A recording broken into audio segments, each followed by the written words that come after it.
एक आर्टिकल पढ़ रही थी। उसमें मैंने पढ़ा कि जब आप लोगों पर उनको बदलने के लिए प्रेशर डालते हैं तब वो कैसे रिएक्शन करते हैं। उस आर्टिकल को पढ़कर मुझे ऐसा लगा कि जितना ज़्यादा प्रेशर डाला जाएगा उससे भी ज़्यादा प्रतिरोधी रिएक्शंस आएंगे। आप मुझे ये बताइए कि क्या कोई ये सुनना पसंद करता है कि आप उसको बताएं कि उसको क्या और कैसे करना है? बिल्कुल भी नहीं। बच्चों को ही लीजिए, जो काम उनको मना किया जाता है वो वही करते हैं।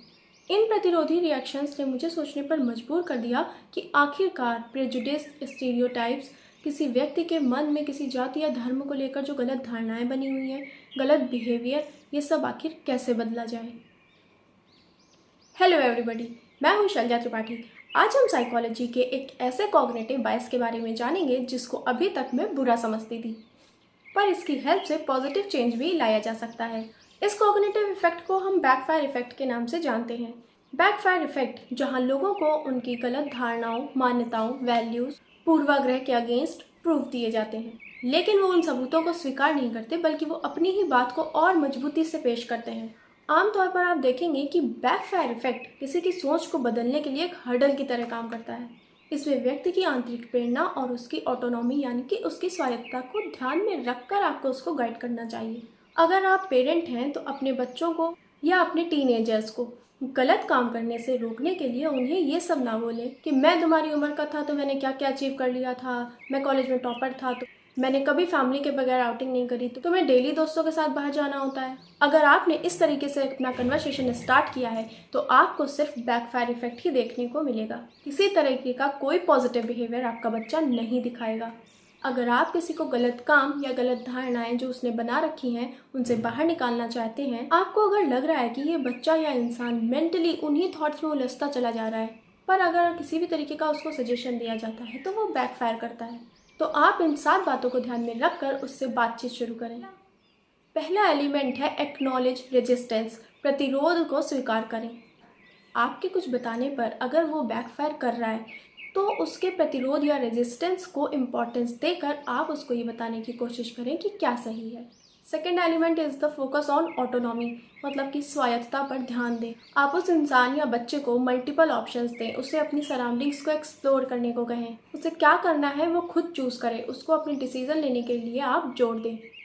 थर्ड है फ्रेम पॉजिटिवली, कि किसी भी आइडिया या थॉट को प्रेजेंट करने से पहले आप ध्यान रखें कि आप उसे सकारात्मक रूप से प्रस्तुत करें। जैसा चेंज आप लाना चाह रहे हैं उसके पोटेंशियल बेनिफिट्स को इस तरीके से बताएं कि जिस व्यक्ति से आप इस तरीके की बदलाव की बात कर रहे हैं उस व्यक्ति की वैल्यूज़ के साथ थोड़ा थोड़ा कहीं मैच कर रहे हो। फोर्थ है अवॉइड डायरेक्ट कन्फ्रंटेशन, उनके ऊपर डायरेक्ट अटैक ना करें, उनके करंट बिलीव्स एंड बिहेवियर्स को डायरेक्ट चैलेंज ना करें।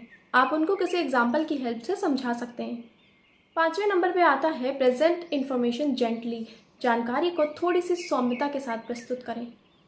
इन्फॉर्मेशन और अल्टरनेटिव पर्सपेक्टिव्स को डायरेक्शन या ऑर्डर के रूप में ना बोलकर उसे ऑब्जर्वेशन के तौर पर उसके सामने रखें कि ऐसा ऐसा हुआ था, मुझे लगता है ऐसा होना चाहिए, अब तुम बताओ। तो वो खुद ही अंदर से मोटिवेट होकर डिसीजन लेगा और बिहेवियर चेंज करेगा। फोकस 6 नंबर पे आता है फोकस ऑन इंट्रिंसिक मोटिवेशन, आंतरिक प्रेरणा पर ध्यान केंद्रित करना। अगर हम किसी को अंदर से मोटिवेट कर देते हैं तो हमें डेफिनेटली रियल और पॉजिटिव इफेक्ट देखने को मिलते हैं। उसे एनकरेज करना ताकि वो खुद से मोटिवेट होकर अपने वैल्यूज़ एंड बिलीव्स में चेंजेस लाने के लिए तैयार हो। Seventh is most important element, be patience, मतलब कि धैर्य रखें। धैर्य is most important thing in our life to be happy. Actually real change takes time और समय के साथ साथ आंतरिक चिंतन भी बहुत ज़रूरी होता है। अपने बच्चे को सही गाइडेंस देना और उस गाइडेंस को अपने बच्चे से फॉलो करवाने के लिए आपको बहुत ज़्यादा धैर्य की ज़रूरत होगी, क्योंकि एडोलेसेंस एक ऐसी स्टेज है बच्चे की लाइफ में जिसमें बच्चा आंतरिक तौर पे खुद से ही काफ़ी स्ट्रगल कर रहा होता है। इस समय बच्चों में फिजिकल चेंजेस आ रहे होते हैं जिनको लेकर वो काफ़ी स्ट्रेस में रहते हैं। उनके हार्मोन्स बनते बिगड़ते रहते हैं जिसकी वजह से उन्हें मूड स्विंग्स भी बहुत ज़्यादा होते हैं। इस उम्र में बच्चों को अपने माता पिता गलत और अपने दोस्त सही लगने लगते हैं और इस टाइम उनका बिहेवियर कॉन्ट्रडिक्टरी और एंटी हो जाता है। यहाँ तक कि बच्चे सिर्फ घर में ही एंटी नहीं होते हैं, वो बाहर भी एंटी सोशल बिहेवियर दिखाने लगते हैं। कभी कभी बच्चा अल्कोहल एंड ड्रग्स की चपेट में भी आ जाता है। लाइफ के इस स्टेज में बॉय हो या गर्ल हो, दोनों ही बहुत ज़्यादा एग्रेसिव भी होते हैं। आप जानते होंगे कि जब एक बच्चा डेवलप होता है स्टेज बाय स्टेज, तो सबसे ज़्यादा गुस्सेबाज वो होता है अपनी एडोलसेंस स्टेज में। इस उम्र में बच्चे को ये लगता है कि जो भी उसने इन्फॉर्मेशन कलेक्ट करी है, जो भी उसको मालूम है, सिर्फ वही सही है और बाकी सब किसी को कुछ नहीं पता है, सब बेवकूफ़ है। यहाँ तक कि वो अपने टीचर्स को भी कुछ नहीं समझते हैं, जो कि बहुत गलत बिहेवियर होता है। अगर हम बैकफायर इफेक्ट से पॉजिटिव चेंज लाना चाहते हैं, ये 7 एलिमेंट आपकी हेल्प करेंगे।